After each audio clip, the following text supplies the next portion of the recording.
up to Brandeis's administration now to make the decision. Do we cave into this demand that someone who has aroused opposition be disinvited and shamed?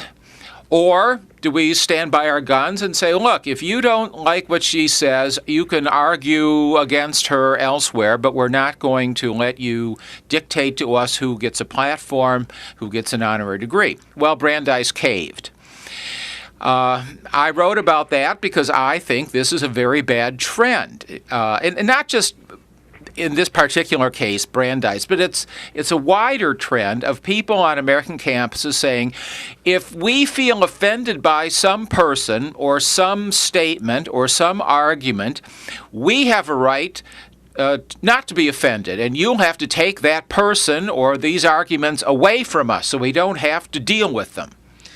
George, it just seems the opposite of what I would think many parents think is the environment into which they are delivering their 18 and 19-year-old kids.